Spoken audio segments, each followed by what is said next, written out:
نبی پاک صلی اللہ علیہ وسلم کا ارادہ نہیں تھا جنگ کا، حضور جنگ کے لیے نہیں نکلے تھے۔ قریش اس طرح کرتے تھے کہ مسلمانوں کے قافلے لوٹ لیتے تھے، لوٹ مار کرتے کرتے مدینے کی سرحد تک وہ آ جایا کرتے تھے۔ ایک قافلہ ابو سفیان لے کے جا رہے تھے تجارت کے لیے، تو اس میں سارے قافلوں کا مال شامل تھا۔ ایک قافلہ جایا کرتا تھا، سارے اپنا اپنا مال شامل کر دیتے تھے۔ تو جو کہ یہ مسلمانوں کو ستاتے تھے، تو آج حضور علیہ السلام نے ارادہ کرم کیا کہ ان کے قافلے کو ہم نے بھی روکنا ہے، تاکہ ان کو اس بات کا احساس ہو کہ اس طرح نہیں کرنا چاہیے۔ اس قافلے کے لیے نبی پاک صلی اللہ تعالی علیہ وسلم نکلے، جنگ کا تو ارادہ نہیں تھا۔ 313 لوگ حضور کے ساتھ تھے، اور سواریوں کی تعداد اس طرح کی تھی کہ بعض اوقات ایک ایک سواری پر 3 لوگ سوار تھے، 2 آدمی سوار ہوتے تھے، تیسرا پیدل چلتا تھا۔ اور قربان جائیں، حضور علیہ السلام کی مساوات کا یہ عالم تھا کہ نبی پاک تھے، حضرت مولا علی تھے اور جناب زید تھے۔ 2 سوار ہوتے تھے، ایک پیدل چلتا تھا۔ جب 2 غلاموں کے سوار ہونے کی باری تھی، آقا کے پیدل چلنے کی باری تھی، حضرت علی نے اور جناب زید نے عرض کی حضور آپ بیٹھ جائیں، ہم پیدل چلتے ہیں۔ حضور فرمانے لگے نہ تمہارے اندر طاقت زیادہ ہے اور نہ تمہیں ثواب کی ضرورت زیادہ ہے، مجھے اللہ نے طاقت بھی زیادہ دی ہے اور میں ثواب سے بھی مستغنی نہیں ہوں، لہذا تم اگر پیدل چل سکتے ہو تو میں بھی پیدل چلوں گا میں بھی پیدل۔ یہ چیز مساوات پیدا کرتی ہے۔ حضور اس طرح جا رہے تھے۔ ابو سفیان بڑے تیز آدمی تھے، جب پتہ چلا نا کہ مسلمان حملے کے ارادے سے آ رہے ہیں، تو ایک بندہ جلدی سے دوڑایا، مکے جا کے بتاؤ تم سب کا مال میرے پاس ہے، تو مسلمانوں نے حملہ کر دیا ہے۔ خود اس طرح کیا کہ جس رستے سے وہ جا رہے تھے وہ رستہ بدل کے رستہ کوئی اور اختیار کر لیا۔ قافلہ بھی بچ کے نکل گیا۔ اہل عرب کا طریقہ تھا ایمرجنسی اعلان کرنے کا، ہمارے ہاں بھی طریقہ ہے، بریکنگ نیوز ہے نا جی، چور آ گیا، پھر وہ کئی دفعہ صحیح بھی آتا ہے تو لوگ یقین نہیں کرتے۔ ہر شے کی تو بریکنگ نیوز ہے، اور کھولیں تو بیچ میں سے کچھ بھی نہیں نکلتا، نیری نیوز بھی نہیں نکلتی، بریکنگ کیا نکلنی ہوتی ہے۔ اس لیے میں کہتا ہوں کہ میڈیا کی ہر بات کو تسلیم نہ کر لیا کریں، سوشل میڈیا پہ چلنے والی ہر خبر کو نہ مان لیا کریں۔ یہاں تو اتنا عجیب حال ہے، ہمارے ایک بزرگ عالم دین ہے، بیچارے پچھلے دنوں وضاحت دے رہے تھے، خود بیٹھ کے کہہ رہے تھے وہ میں زندہ ہوں بھائی، کسی نے میڈیا پہ خبر دے دی کہ میں فوت ہو گیا ہوں، وہ کہہ رہے تھے مہربانی کرو مجھے سونے دو، سارا دن ٹیلی فون آتے ہیں اور لوگ مجھے ہی فون کر کے میری ہی تعزیت کا پوچھنے لگ جاتے ہیں۔ تو اس طرح نہ کریں، کیا صرف تھوڑا سا میڈیا چلانے کے لیے جھوٹ بولا جائے گا؟ بہرحال انہوں نے جو بندہ بھیجا تو بریکنگ نیوز کا وہاں بھی ایک طریقہ تھا، اونٹ کے کان ناک کاٹ دیتے تھے، اپنے کپڑے پھاڑ لیتے تھے۔ اب اونٹ بڑے زور سے چلاتا تھا، جب اس کا ناک کٹ جاتا تھا، اونٹ چلاتا تو لوگ گھروں سے نکل آتے۔ اب وہ جو بندہ ابو سفیان نے بھیجا تھا، اس نے جا کے اپنے اونٹ کے ناک کان کاٹ دیے، لوگ دوڑے باہر نکلے، پوچھا کیا ہوا، تو اس نے کہا نکلو نکلو، تمہارا تو مال سارا لوٹنے لگے مسلمان۔ ابو سفیان بچ کے نکل گئے تھے، انہوں نے پیغام بھی دیا کہ میں بچ کے آ گیا ہوں، اب آنے کی ضرورت نہیں۔ لیکن انسان کو جو چیز سب سے زیادہ پستی میں لے جاتی ہے وہ اس کا تکبر ہوتا ہے۔ تو مینوں جانتا ہی نہیں، تجھے میرا پتہ ہی نہیں، کہ لے ڈوبتی ہے چیز لوگوں، انہیں بھی لے ڈوبی۔ انہوں نے کہا جی اب نہیں واپس جانا، اب چلو۔ 1000 کا لشکر، گانے بجانے والی عورتیں ساتھ، شراب کے مٹکے ساتھ، 10 اونٹ روز ذبح ہو رہے ہیں، سردار دعوتیں پکا رہے ہیں، گوشت بھونا جا رہا ہے۔ بدر میں پہنچ گئے، مسلمان بھی 313 پہنچ گئے۔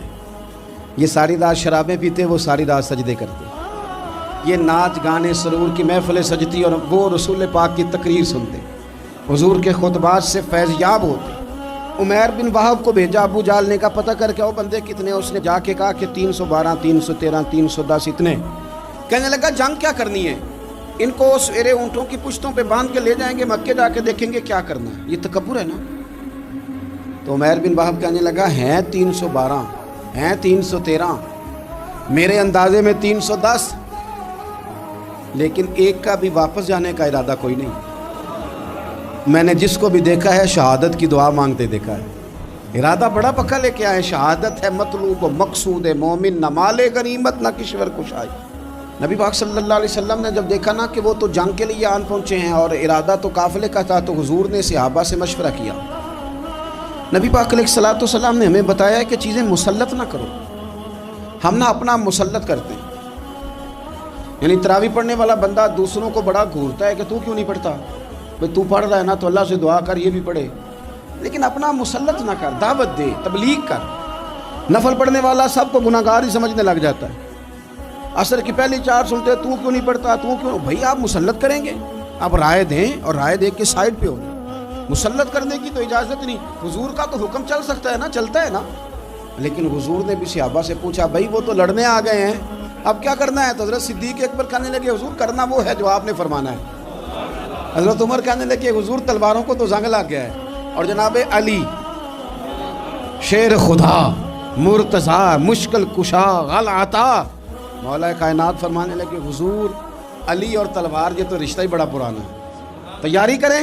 حضور کا خیال تھا کہ انصار بھی تو بولے نا، یہ تو سب مہاجرین بول رہے ہیں۔ انصار کو جب سمجھ آئی نا کہ اشارہ ہماری طرف ہے تو حضرت سعد بن عبادہ اٹھے، کہنے لگے حضور آپ کا اشارہ ہماری جانب ہے؟ فرمایا ہاں۔ کہا یا رسول اللہ صلی اللہ علیہ وسلم خشکی پہ بھی لڑیں گے اور دریا میں بھی لڑیں گے۔ حضور انسانوں سے بھی لڑیں گے اور آپ حکم دیں گے تو جنوں سے بھی لڑیں گے۔ وہ بیٹھے تو حضرت مقداد اٹھے اور کمال کر دی، کہنے لگے یا رسول اللہ آپ ہم سے ارادہ پوچھ رہے ہیں؟ ہم کوئی حضرت موسیٰ کی قوم ہے جو اپنے نبی سے کہہ دیں گے آپ لڑیں اور آپ کا خدا لڑے؟ سونیا ہم آپ کے ساتھ لڑیں گے اور آپ کے قدموں پہ جانیں بھی قربان کریں گے۔ نبی کا حکم ہو تو کود جائیں ہم سمندر میں اور جہاں کو محو کر دیں نعرہ اللہ اکبر میں۔ نہتے 313 بشر شوق شہادت میں نکل آئے تھے میدان میں، محمد کی قیادت میں نہ تیغ و تیر پہ تکیا، نہ خنجر پہ نہ بھالے پر، بھروسہ ہے تو ایک سادی سی کالی کملی والے پر۔ نبی پاک صلی اللہ تعالیٰ علیہ وسلم نے جذبات سنے تو فرمایا چلو نہ چلیں، پر چھوٹے چھوٹے بچے واپس کر دو۔ ایک چھوٹے بچے تھے عمیر بن ابی وقاص، حضرت سعد بن ابی وقاص کے بھائی، زمین پہ لیٹ کے رونے لگے، سونے میں نے بھی جانا ہے۔ کمپیوٹر کے لیے نہیں رو رہے، موبائل کے لیے نہیں رو رہے، نئی سائیکل کے لیے نہیں، شہادت کے لیے۔ حضور میں لڑوں گا، اب مجھے لے کے تو چلیں۔ یا رسول اللہ میں طاقتور نکلوں گا، لے کے تو چلیں۔ ان کے آنسو دیکھ کے حضور نے فرمایا لے چلو نا ساتھ۔ فطرت مسکرا رہی تھی۔ حضرت سعد بن عبادہ ایک دوسرے سے کہہ رہے تھے ہم سے لڑنے آیا ہے ابو جہل، جس قوم کے بچوں کی شجاعت کا یہ عالم ہے اس قوم میں علی کا کیا حال ہوگا اور امیر حمزہ کا کیا عالم ہوگا؟ یہ ہمارے ساتھ مقابلہ کریں گے یہ لوگ؟ اور چھوٹے اتنے تھے، حضرت عمیر کے تلوار اپنے ہاتھوں سے اپنے گلے میں نہیں لٹکا سکتے تھے، وہ بڑے بھائی نے لٹکائی۔ میدان میں نکلے، حضور علیہ الصلوۃ نے تقریر کی، فرمایا تمہیں پتہ ہے تم کس جنت کی جانب جا رہے ہو؟ وہ جنت ہے جس کی چوڑائی زمین آسمان کے برابر ہے۔ حضرت عمیر بن حمام انصاری ایک صحابی تھے، جب کریم نے فرمایا نا جنت کی چوڑائی، کسی چیز کی لمبائی زیادہ ہوتی ہے چوڑائی کم ہوتی ہے، جب فرمایا نا کہ چوڑائی زمین آسمان کے برابر ہے تو حضرت عمیر بولے، کہنے لگے واہ واہ واہ واہ واہ، کھجوریں کھا رہے تھے۔ حضور نے فرمایا تو بڑی واہ واہ کر رہا ہے، کہ سونیا اتنی جنت پیاری ہے تو ہم دور کیوں ہیں؟ یہ دینا ذرا تلوار۔ جلدی سے میدان میں نکلے، اللہ نے انہیں شہادت عطا فرمائی۔ رات ساری وہ مست رہے شراب کے نشے میں، اور حضور ساری رات مصلی پہ رہے، ساری رات دعائیں مانگی۔ پتہ کیا کہا؟ اے اللہ یہ میری کل کمائی تھی 313 جو میں لے کے آ گیا ہوں، اگر یہ ہلاک ہو گئے تو قیامت تک کون تیری عبادت کرے گا؟ ان کی مدد فرما۔ اور ایک رات پہلے صفیں بھی سیدھی کرائیں، بلکہ صفیں سیدھی کراتے حضرت سواد کے پیٹ پہ چھڑی لگ گئی تو انہوں نے کہا حضور بدلا دیں۔ حضور نے کپڑا ہٹایا تو انہوں نے وجود چومنا شروع کر دیا۔ حضور نے ہمیں سبق دیا کہ صفیں بھی سیدھی کرانی ہے اور دعائیں بھی کرانی ہیں، صف بھی سیدھی ہو مصلی بھی آباد، دونوں کام کرنے، اور پھر توکل ہو، پھر تمہارا دل جمے کہ انشاءاللہ فتح اللہ مسلمانوں کو دے گا۔ رونے نہ رویا کرو، معیشت کے، معاشرت کے، غریبی کے، تنگ دستی کے، فقیری کے، رونے نہ رو، اللہ کی مدد کو آواز دو۔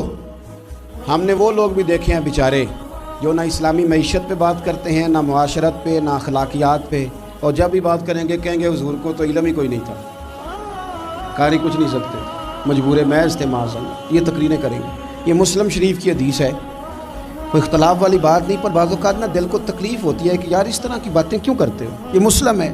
حضرت انس بن مالک فرماتے ہیں ایک رات پہلے حضور نے چھڑی پکڑی اور میدان بدر میں جا کے فرمایا، لکیر کھینچ کے فرمایا یہاں ابو جہل مرے گا، یہاں عتبہ مرے گا، یہاں شیبہ، یہاں ولید مرے گا۔ حضور نے لکیریں کھینچی۔ فرماتے ہیں باقی لوگ جنگ لڑ رہے تھے اور میں چپ کے لکیریں بھی دیکھ رہا تھا کہ حضور نے لگائی تھی۔ فرماتے ہیں اللہ کی عزت کی قسم کوئی کافر 1 انچ بھی ادھر ادھر نہیں ہوا، جہاں نبی پاک نے لکیر لگا دی تھی وہیں مرا ہے۔ یہ شان اللہ نے حضور کو دی ہے، حضور کے علم مبارک کا یہ کمال ہے۔ نہ اس طرح کی باتیں کریں جس سے امت تقسیم ہو۔ سویرے جنگ شروع ہوئی، صبح 3 کافر میدان میں نکلے، عتبہ، شیبہ اور ولید، 3 انصاری مسلمانوں کی جانب سے مقابلے میں نکلے۔ لیکن وہ تکبر جو ہوتا ہے نا، وہ جان چھوڑتا نہیں۔ تو ولید کہنے لگا، عتبہ شیبہ کہنے لگے ہم نے نہیں ان سے لڑنا، یہ تو ہمارے پائے کے ہی نہیں، کوئی قریش میں سے بھیجو، قریش میں سے۔ آپ نے کون سا ناراض ہونا ہے؟ ویسے چودھریوں کے بچے، سیٹھوں کے بچے کچھ بھی نہیں کر پاتے، کیونکہ ساری زندگی لوگ چودھری صاحب کہہ کے دماغ ہی نہیں ٹھیک ہونے دیتے، وہ رہ جاتا ہے کام سے ہی۔ میرے حضرت صاحب فرمایا کرتے تھے، میرے استاد جی، کسی گھر میں علم چلا جائے تو کئی دفعہ نکل آتا ہے، لیکن کسی گھر میں پیری مریدی چلی جائے وہ نہیں نکلتی، کیونکہ پیر کا بیٹا جس طرح کا بھی ہو لوگ پیر مان ہی لیتے ہیں۔ اور اسی طرح کسی گھر میں چودراہٹ چلی جائے تو وہ بھی باہر نہیں آتی۔ بچوں کو لوگ چودھری کہہ دیتے ہیں، اس بیچارے کا بھی دماغ خراب ہوتا ہے، کچھ کر ہی نہیں پاتا۔ یہ چودراہٹ ہر جگہ مصیبت کھڑی کرتی ہے، اللہ ماشاءاللہ۔ ولید کہنے لگا ہم نے نہیں لڑنا، یہ ہمارے پائے کے بندے پہ جو انصاریوں سے لڑے۔ تو فطرت مسکرا کے کہہ رہی تھی لگتا ہے تمہارا جلدی مرنے کا ارادہ ہے، ٹھیک ہے۔ پھر نبی کریم نے فرمایا ٹھیک ہو گیا، چلو۔ ابو عبیدہ بن جراح اٹھے، حضرت عبیدہ اٹھے، حضور نے فرمایا اب اللہ کا شہر امیر حمزہ اٹھے، حضرت امیر حمزہ اٹھے۔ تیسرے نمبر پہ حضور نے فرمایا یا علی یکم، علی اٹھنا جار ذرا، نکلنا میدان میں۔ دیواریں ہلتی رہتی ہیں اور در کانپ جاتا ہے، علی کا نام سن کے اب بھی خیبر کانپ جاتا ہے۔ حضرت علی شیر خدا رضی اللہ تعالیٰ عنہ، مولا کائنات اٹھے، حضرت امیر حمزہ اٹھے، حضرت عبیدہ اٹھے۔ عتبہ کے مقابلے میں گئے، حضرت امیر حمزہ قتل کیا اپنے دشمن کو۔ شیبہ کے مقابلے میں گئے حضرت عبیدہ، لیکن حضرت عبیدہ بوڑھے تھے، اس نے ان پہ حملہ کیا، ان کا پیر کاٹ دیا۔ حضرت علی نکلے ولید کے مقابلے میں، 2 ہی ضربیں لگائیں، ولید کا سر کاٹ کے حضرت عبیدہ کی مدد کو بھی پہنچ گئے حضرت علی، اس کو بھی قتل کیا۔ پھر حضرت عبیدہ کو اپنے کندھوں پہ اٹھایا، نبی پاک کی بارگاہ میں لائے، انہوں نے حضور کے قدموں کو چوم کے کہا حضور مجھے شہادت ملی کہ نہیں ملی؟ نبی پاک نے فرمایا رب نے تمہیں شہادت کا درجہ دے دیا۔ اب میدان میں جہاد شروع ہوا، لڑائی شروع ہوئی، لوگ نکلے۔ حضرت زبیر بن عوام بھی برچھی لے کے، ایک کافر نکلا، آس اس کا نام تھا، وہ سارا لوہے کا لباس پہن کے آ گیا، صرف آنکھیں نظر آ رہی، بڑے مسلمانوں کو زخمی کر رہا تھا، اب کیسے لڑیں اس کے خلاف؟ تو حضرت زبیر بن عوام کے ہاتھ میں برچھی تھی، بس آنکھیں نظر، اتنی زور سے اللہ اکبر کہہ کے برچھی ماری نا کہ اس کا آپ نے گلا ہی کاٹ کے رکھ دیا، ہر چیز اس کے دماغ سے باہر نکل آئی، زمین پہ تڑپا۔ وہ برچھی اتنی پسند آئی نبی پاک کو، حضور کو صرف تسبیح پسند نہیں آتی، برچھی بھی پسند آتی، حضور کو صرف تلاوت والا مومن نہیں، جہاد والا بھی پسند آتا ہے۔ اصل پتہ مسئلہ کیا ہے کہ مسلمان نا ایک چیز دیتے ہیں پھر اسی کا شکار اور دوسری کو چھوڑ دیتے ہیں۔ دین ہمہ پہلو ہے، آپ سجدے کی بات بھی کریں، جہاد کی بھی کریں، دونوں دین ہیں۔ اور یہ یاد رکھیں کہ اسی سے مسلمان مضبوط ہوتا ہے۔ حضور کو برچھی اتنی پسند آئی کہ آپ کو بخاری میں ملے گا، نبی پاک نے برچھی لے کے بطور یادگار کے اپنے پاس رکھ لی، پھر وہ برچھی حضرت صدیق اکبر کے پاس رہی، پھر وہ برچھی حضرت عمر کے پاس رہی، پھر حضرت عثمان کے پاس رہی، پھر مولا علی کے پاس رہی۔ میں ان لوگوں کو کیا کہوں جنہوں نے مکے مدینے میں نبی پاک کی یادیں مٹا دی ہیں۔ سونے نے تو صحابہ کی یادگار تلواریں بھی سنبھال کے رکھی، اور تم نے حضور نے جس کنویں سے پانی پیا تھا وہ کنواں ختم کر دیا، تم نے جہاں حضور نے غسل کیا تھا وہ جگہ ختم کر دی۔ کیا بات کرتے ہو صاحب، وہ جگہیں تو ہمارے لیے چومنے کے لائق تھیں اور آنے والی نسل کو وہاں عقیدت کے پھول برسانے تھے۔ تم نے کیا سلوک کیا؟ جنگ آگے بڑھی، تلواریں چمکی، 2 چھوٹے بچے، او نوجوانوں خدا را واپس لوٹو اپنے دین کی طرف، 2 چھوٹے بچے، اور یہ اس طرح کے لفظ ہیں، مجھے کیا لینے دو وہ دیسی تھے، مجھے کیا لینے دو پینڈو تھے۔ وہ 2 بچے آ کے حضرت عبد الرحمن ابن عوف سے پوچھتے ہیں، کہتے ہیں چاچا جی ابو جال کدھر ہے؟ یہ لفظ ہیں حدیث میں، چاچا جی، چاچو کدھر ہے ابو جال؟ تو کہتے ہیں میں نے ہاسکی کا پتر، تم نے کیا کہنا ہے؟ تو چھوٹے والے کو باتیں بھی صحیح نہیں کرنے آتی تھی، کہنے لگا چاچا اسے مارنا ہے۔ کہا کیوں مارنا ہے؟ کہا اس لیے کہ ہم نے سنا ہے وہ ہمارے نبی کو برا کہتا ہے معاذ اللہ۔ کہا تم اگر نام مار سکے تو چھوٹا کہہ رہا ہے، کہتا نام مار سکے تو مریں گے تو صحیح نا حضور کے نام پہ۔ حفیظ جلندری کہتے ہیں وہ کہہ رہا تھا مریں گے یا ماریں گے اس ناری کو، سنا ہے گالیاں دیتا ہے وہ محبوب باری کو، معاذ اللہ حضور کو برا کہتا ہے۔ میدان میں آئے دونوں، زور زور سے تلواریں ماری، گھوڑے سے گرا لیا ابو جہل کو۔ حضرت معاذ جو تھے بڑے والے، ان کا بازو کٹ گیا، تھوڑا سا گوشت سا لٹک رہا تھا۔ یہ نرم و نازک بچے ہمارے، یہ میدانوں میں کام کریں گے؟ جن کو تھکاوٹ ہوتی ہے، جو پیناڈال کی گولی کھا کے سوتے ہیں رات کو، بازو لٹک رہا تھا۔ حضرت معاذ نے اس پر اپنا پیر رکھا، جھٹکا دے کے اتار دیا۔ حضرت عبداللہ ابن مسعود کو کہا، انہوں نے گردن کاٹ دی ابو جہل کی۔ دونوں تلواریں لے کے حضور کے پاس گئے۔ چھوٹا کہتا ہے حضور میں نے مارا ہے، بڑا کہتا ہے حضور میں نے مارا ہے۔ کہتا ہے نہیں تو پیچھے تھا، میں نے مارا ہے۔ وہ کہتے نہیں تو بعد میں آیا تھا، میں نے مارا ہے۔ فرمایا تلواریں دکھاؤ نا۔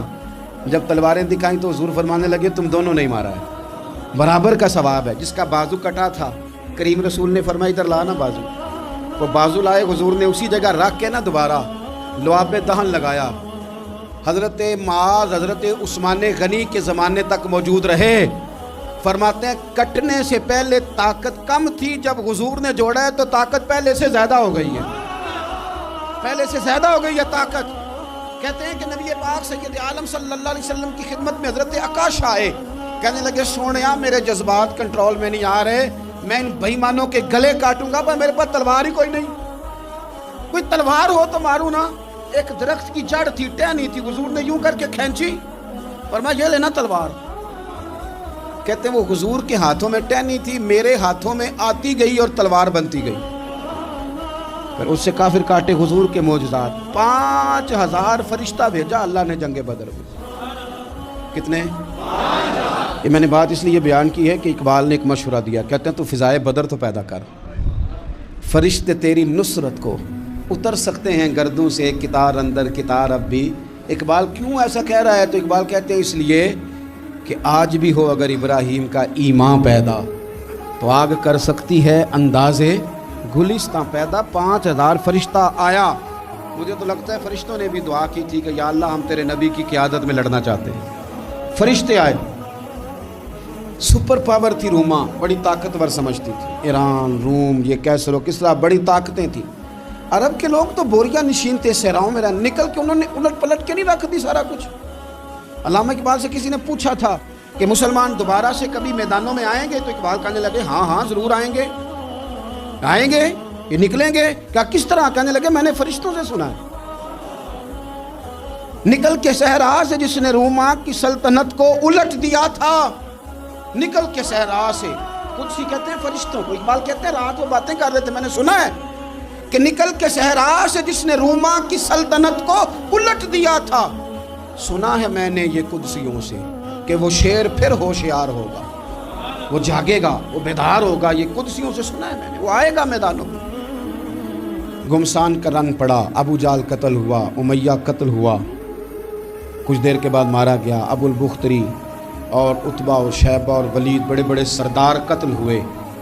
70 کافر مارے گئے، 70 مسلمانوں نے قیدی بنائے، باقی بھاگ گئے، اور سامان چھوڑ کے بھاگ گئے، اور گھوڑے چھوڑ کے بھاگ گئے، اور جس کو ادھر بھاگنے کا موقع ملا ادھر بھاگا، کہہ رہے تھے ان کو باندھ کے لے جائیں گے، اور جس کو ادھر بھاگنے کا موقع ملا وہ ادھر بھاگا۔